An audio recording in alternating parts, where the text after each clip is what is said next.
All right, welcome to 6.3, fractions and decimals on the number line.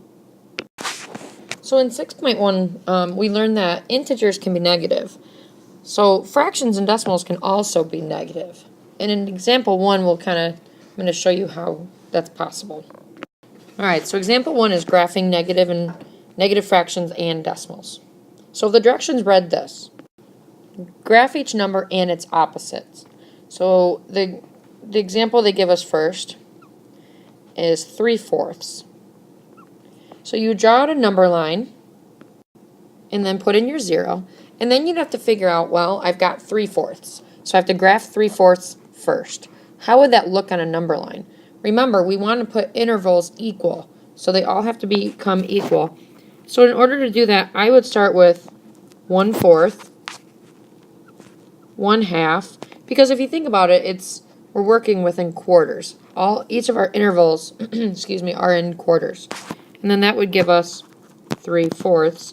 Our next one would actually be a positive 1. So then you would graph your 3/4 by putting your dot on 3/4. And then you would graph its opposite. So you do the same amount of intervals. Each of them are worth 1/4 of an interval. And then you would just graph its opposite, being negative 3/4. So let's try it with a decimal. So now we have negative 1 6/10, or 1.6. So you start with your 0, and you have to think, how am I going to graph an interval of the same amount with a negative 1 6/10? Well, you could start and go by every 4/10, or in other words, it would look like this. So we start with negative 4/10. Whoops, that's a horrible looking 4 there, sorry.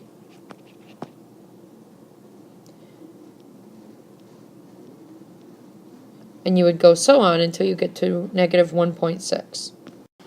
So as you can see, I went from 0 to negative 0.4 to negative 0.6 to negative 1.2. But if you think about it without the decimals in there, I go 4, 6, 12, 16. So I'm going by 4/10 is what I'm doing, until I get to the negative 1.6, and that's where I'm going to graph, because that's our original. Then I'm graphing its opposite, so I go 1 6/10 the distance from 0 positively. And it should look like this. So I went from 4/10 positive to 6/10 positive to 1 2/10 positive to 1 6/10 positive. And that would be my opposite, and that's what I would graph. The trickiest thing here is figuring out what intervals do I go to make sure that I can get where I need to go. The decimals become a little bit tricky, but realizing that I can go every 4/10, and then up here realizing I can go every quarter, or 25/100, that's where we can really make that we can figure out what is the best way to approach a problem like this. So I'm going to have a couple try-its right now so that you can do these on the number line, and then we'll do some comparing. Alright, so here's a few try-its for you. It says graph the number and its opposites. So on the next page you'll have the answers, and those will show you what these should look like. Just to be clear here, this is not part of your problem, it's the number. Alright, for number 1 for the answers, you'll notice that I went in intervals of half. So I went all the way up to, there's your bell. I went all the way up to positive 2.5, and all the way down to negative 2.5, but all my intervals are within half of each other. For number 2, we started with negative 4/5. What I decided to do with my intervals here were to go in fifths, because you can always go in whatever that number is. So 1/5, 2/5, 3/5, 4/5, and etc., and all the way back. That's pretty easy to do when you're talking about fractions. I could have done that up here too. It just would have taken me a long time to do. But here you can see that it's easy to get your opposites that way. We started with negative 4/5, we went up to 4/5. So on this one it was negative 3 5/10, or 3.5. And what I decided to do on this one was to go by ones. And then I left a little space in here for my negative 3/5 and my negative 3 and 5/10 and my positive 3 and 5/10. The reason I did that was because it would just be easier than, or you could have done it by halves, just be easier this way. And you are more than welcome to do it this way. It doesn't bother me either way, to kind of add those two in. And then on number 4, when we're representing negative 5 and 25/100ths and 5 and 25/100ths, if you wanted to, you could do it like this too, and then put it in after. Whoops, put a little bit too far over there. But you could do it after, but you want to put it like right after. So it's 5 and 25/100ths. And same thing over here with the negative. So you're representing it right here. Now, I know I told you to represent them in equal intervals, where we didn't really do that on 3 and 4. You can add stuff in as long as it's equal on the way. Same thing, add stuff in as long as it's equal throughout. So example 2 is comparing fractions and mixed numbers. They gave us A, compare negative 1/2 and negative 3/4.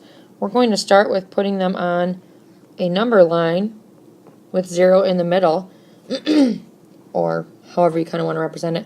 And then we could say that, well, we know that they go by quarters, and we can start with our negative 1/4, because we're going to go in quarters, negative 1/2, negative 3/4, negative 1.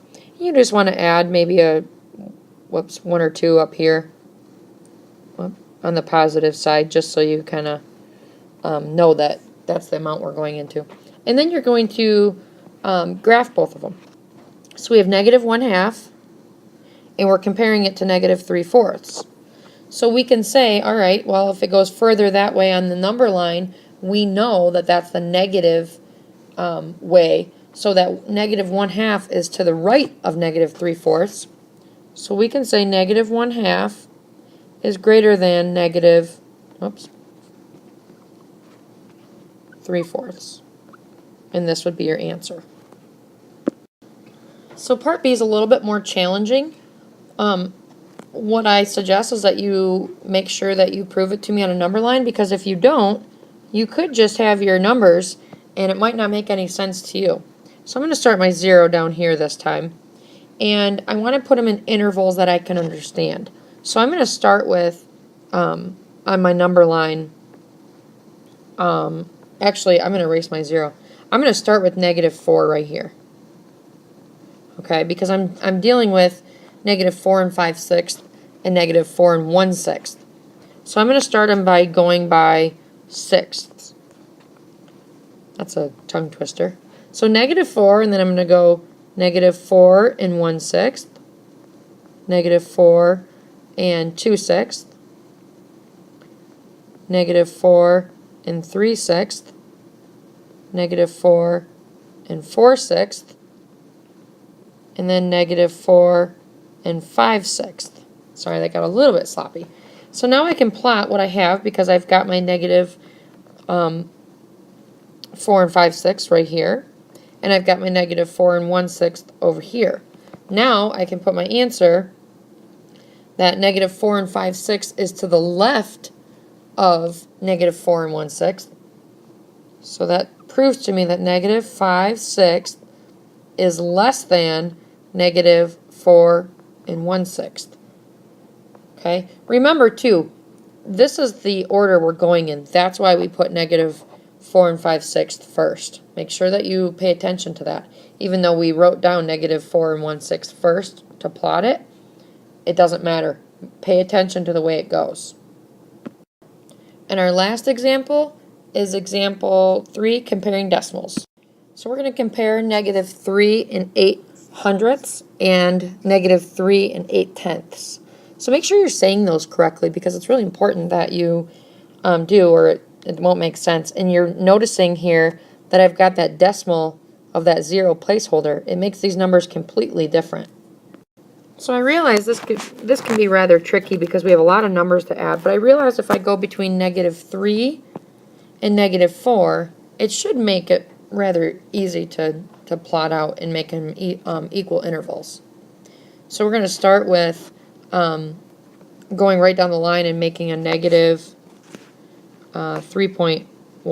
And I'm actually going to erase my, whoops, I guess I can't. If you had to erase your negative 4 just to make sure you get in the right groove of things, you can. And then I'm going to go negative 3.2, negative 3.3, negative 3.4, negative 3.5, because I got to get all the way to negative 3.8, negative 3.6, negative 3.7, oh boy. So I'm going to have to change that real quick. Okay, so I got all the way up to negative 3.9. So just so you have a kind of a guideline here. And then I'm going to put in what my points are. Now you need to recognize that negative 3 and 8/100ths would be right in between or right at the base of 3.1. Negative 3.1, sorry. So that's going to be about right here.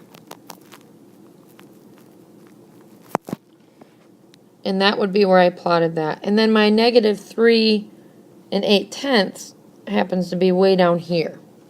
Okay, so even though we couldn't find and get equal ones out of that, I can add it in by making sure that these start as being equal intervals. So basically I can see that my negative 3 and 8/100ths is to the right of negative 3 and 8/10ths. So because of that, I would write it like this. We're saying that that is greater than negative 3 and 8/10ths. Okay, I'm going to finish up there. I have a couple of little tricks for you, but I'm going to stop for the day.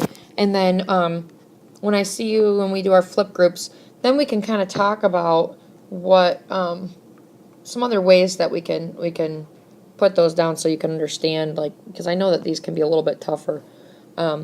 So, yep, make sure you have good notes done, and I'll see you tomorrow.